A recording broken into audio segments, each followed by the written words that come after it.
under attack from an old enemy. Find Professor London. The race to save the Vatican and all of humanity from the clutches of the Illuminati is great fiction on the big screen. But the powerful organization is no myth. The Illuminati do exist. Our modern Illuminati mystery brings us to the most unlikely of places, Sun City, the quintessential retirement community. And among the retirees, a man with a secret. Paul Marcinkus was once a papal guard, an archbishop, and president of the Vatican Bank. Oh, no, he knew quite a bit. And what Marcinkus knew is at the center of a conspiracy theory that has endured for decades. Attorney Jonathan Levy has been locked in a legal battle with the Vatican Bank for years. He says Marcinkus is the central figure in the mysterious death of this man, Roberto Calvi. Calvi, like Marcinkus, was an Italian banker. They very well were the Illuminati, at least in Italy. Powerful people behind the scenes operating in secrecy. In 1982, Calvi was found hanged from the Blackfriars Bridge in London. It was staged to look like a suicide. Calvi was connected to the disappearance of more than... And we have Dr. Jonathan Levy with us, international law, adjunct faculty at Norwich University in the field of terrorism. Dr. Levy is best known for his role as counsel for plaintiffs in the lawsuit versus the Vatican Bank. We'll talk to him in a moment. The rusted chains of prison moons are shattered by the sun. I walk a road, horizons change, the tournament's begun.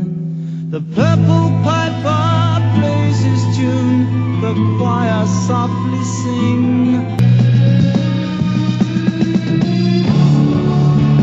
VaticanBankClaims.com is the website. Dr. Jonathan Levy joins us. He's obtained declassified documents and hundreds of previously unknown documents regarding a Vatican spy master. So people want to go inside the Vatican spy system, their international espionage systems, what they're up to.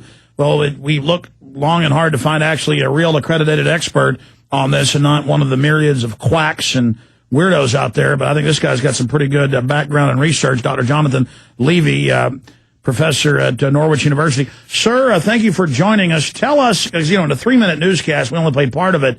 It's not very clear exactly what's going on. Boil it down for us, and why are you 9-10 years later still in a lawsuit with the Vatican? Well, yeah, thanks for that introduction, Alex. But, we've been in federal court for 10 years now. We filed the lawsuit in 1999 seeking return of Nazi gold from the Vatican Bank, and the Vatican has tried every legal trick in the book to get that case out of there, including going to the U.S. ambassador to the Vatican, going to Condoleezza Rice, and we've hung in there, and we're still continuing. Okay, well, give us a boil down of the Vatican, the Nazis, what happened with the gold, how this ties into the Illuminati, how this ties into Vatican intelligence operatives. What would that be, the Jesuits? Right, Jesuits, Franciscans. In fact, we're suing the Franciscan order as well. But to start at the beginning, as World War II was wrapping up, a group from former Yugoslavia called the Ustasha, which ran the Nazi puppet government in Croatia, started evacuating all the gold and loot they had gotten from concentration camps, whose victims mainly were Serbs, Orthodox Christians.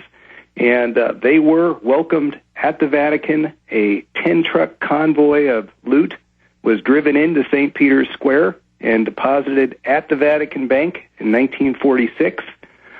U.S. intelligence knew about it, but none of this came out until 1997 or 1998 when the U.S. State Department released information. And we followed it up after that point, did the research, got the declassified documents, sued the CIA to get the declassified documents, and filed a lawsuit in federal court for return of the gold or an accounting of what happened to it.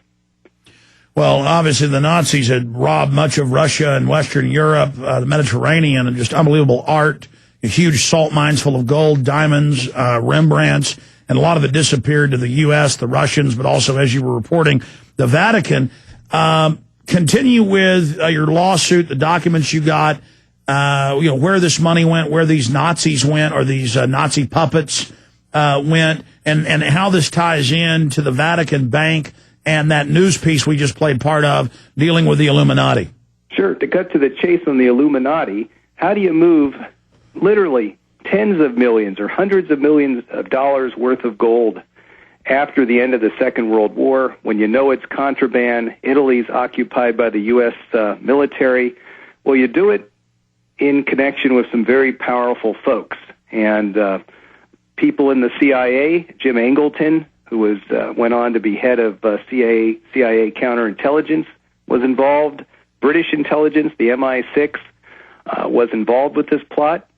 And it leads up into current banking at the Vatican Bank, going on into the Calvi murder and up into the 1990s with the breakup of Yugoslavia. Who financed all that? Who bought the arms for the Croatians? Where did the money come from? And we think we know the answer. The Croatians had actually served the Nazis, for those who don't know, and the Serbs, I'm not playing sides here, it's just facts, were asking Madeleine Albright, whose family they saved, including her, why are you doing this to us? And they just laughed at them.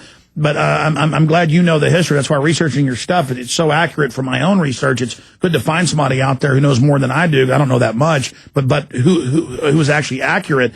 Now understanding all of this, I want to go through some of the history of that and bring it up to today. But how much loot does the Vatican have from their exploits worldwide? And I mean, is it true that they hoard a lot of it in Vatican City itself? Oh, that's a great question, and we found out the answer to that. In suing the Vatican Bank, we forced them to give up information about how they operate. Now, what they'll tell you is that they aren't really a bank. Well, it's probably true. They're more like a fencing operation masquerading as a bank. Their charter says that they can take all property, movable and immovable. Well, that's just about everything you can think of, any sort of valuable. Painting, a gold brick, antiquities, whatever you want to bring in there. The key to getting something into the Vatican Bank is the magic words, church property. If you can turn your loot, your stolen property, into church property, it goes in the front door at the Vatican Bank and out the back door.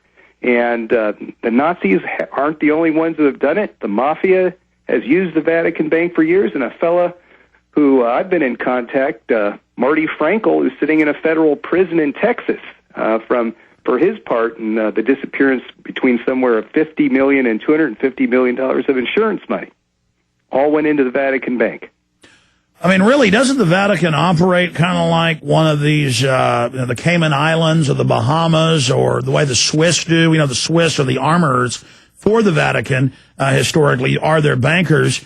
The City of London itself, I mean, all of these little special incorporations all have histories of this, don't they? But I don't think anybody has a history quite as deep and serious as the Vatican. Well, they're pretty serious, and the reason is, of course, they have diplomatic immunity. Archbishop Marcinkus, that little piece from Phoenix was about, lived in Sun City. He was a criminal. He was wanted by the Italian authorities, but no one could touch the man because he had diplomatic immunity conferred upon him by the smallest country in the world, the Holy See.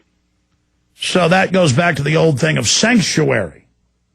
Well, it's sanctuary, but it also goes to sovereignty. Remember, the Pope wears three hats. He's head of the church. He's the Prince of Vatican City, and he's head of a sovereign entity called the Holy See, which has diplomatic relations with well over 150 countries, and therefore diplomatic immunity.